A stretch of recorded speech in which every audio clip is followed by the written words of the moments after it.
someone elected to state parliament. We've contested every election since the party was formed in 1995. We contested the first federal election in 96, the first state election in 97, and our vote has steadily increased every election. We finally had a breakthrough in 2006, and it's now time for, as Bob said, to move beyond that one person with a toe hold or a finger hold in state parliament to a serious force to be reckoned with, especially in the upper house. We know that it's difficult to get Greens members elected, but we know on the 20th of March next year we have an excellent chance. The quota to get one person elected is 8.3%. To get two people elected, 16.6%, and that's our target, getting two in. So,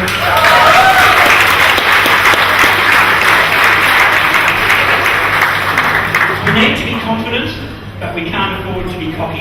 There's a lot of work we've got to do, and I'm going to talk to you a bit more later about what we need to do. But what I'm looking forward to most of all is that our number one candidate has an excellent chance of joining me on the red leather benches. I've got 4 more years, and if Tammy's elected, she'll have 8 years. That will be a strong bulwark for Green values in the state parliament. So I'm excited, and I want you to put your hands together and welcome who I expect will be our next member of the Legislative Council in South Australian Parliament, Tammy Jennings.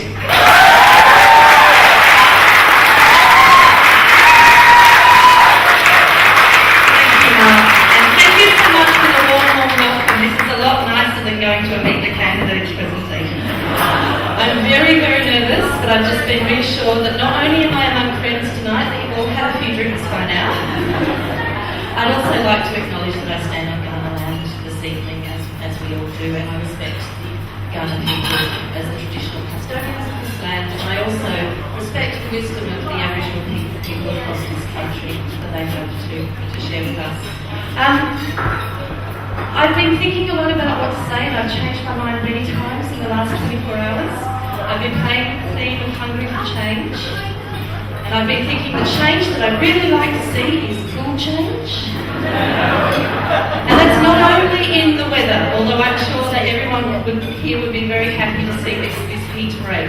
The change that I'd like to see is a change to the heat that's in our politics, a cooling of our political debates. Not just a cooling of the climate, which is obviously essential, but a cooling of the way in which we have public discussions. The cooling that I think Sarah Hanson-Young, when she talks about those people who are on the oceanic Viking at the moment, she would like to see the heat taken out of that debate. I would like to see the heat taken out of that debate as well. I would like to see us get beyond polemics in our politics, and I do think the Greens have that to contribute. I think we're seeing a debate at the moment where those human beings who are on that boat at the moment, it's been blown out of all proportion. I don't know if anyone saw Sunrise this week. I was incredibly disappointed to see David Koshi and all of the presenters of Sunrise simply dismiss these people as queue jumpers. I keep wondering where this queue is that they're jumping. And I keep wondering why there's so much attention given to when an asylum seeker comes by a boat, which is in fact the most desperate way to come to this country. And I would just have to remind everyone here that 96% of asylum seekers who actually come into this country in the same category as these people, they actually arrive by plane. It might not be Qantas, it may be another airlines, but it's probably Qantas.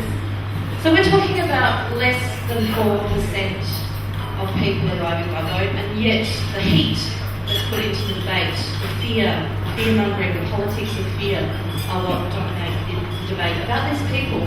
And there are women and children on that boat, and I think we need a bit more compassion in our debate. I'd like to see debates on population have the heat taken out of them. I'd like to see debates on population be undertaken in this country, but not with an underlying fear of racism and not with an underlying focus on racism.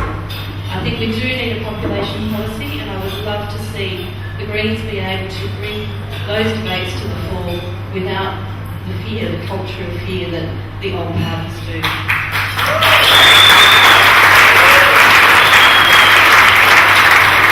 I would like to turn on my television at night after the news on a mainstream TV show and not have to see a story that no parent should miss.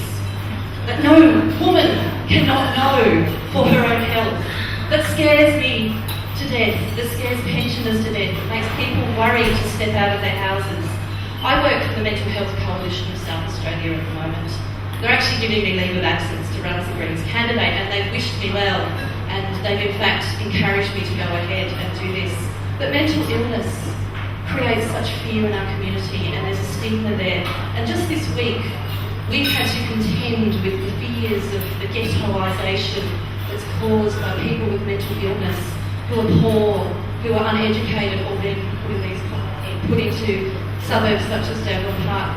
I cringe when I hear those sort of discussions on talkback radio, and I cringe when I see those stories in the front page of our advertiser, and I wish there were more voices like Green voices speaking up against those discussions. I'm very proud to work for the Mental Health Coalition that stands up against the stigma of mental illness. In fact,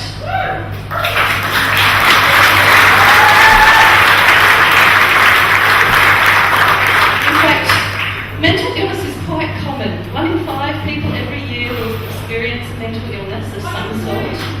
And 1 in 5 in a year will experience a mental illness of some sort. 1 in 2 in a lifetime. 1 in 5 in a lifetime will experience depression and anxiety, which are simply 2 parts of mental illness. It is incredibly common. And yet, if asked, most people would fear someone with mental illness. Studies have been done overseas asking people, would you let a person with mental illness take care of your child? Would you let a person with mental illness into your home to have dinner? And in the past, in those countries, and particularly in English-speaking countries, there's actually been really high levels of fear. And I think that is part of this cultural fear that we have. We continue to have that in Australia. But in other countries, there's actually been really concerted destigmatisation campaigns which have actually shifted opinions markedly in those countries, and I believe we could shift opinions here should we have a similar campaign. I'm proud, in fact, we do actually have those sort of policies in the Greens, and I feel incredibly comfortable coming from that Mental Health Coalition background to represent the Greens in Parliament, knowing that we are in fact speaking up for those who are often ignored or stigmatised. I think... Thank you for the claps, because it helps me find where I'm up to with my speech. One of the other things that we do in our community, in our media in particular, in our mass media and in our political debates, is with other people. So those refugees, or as some people most incorrectly call them, illegals, those people with mental illness, those people who are poor, those people who commit crimes, those people who aren't us.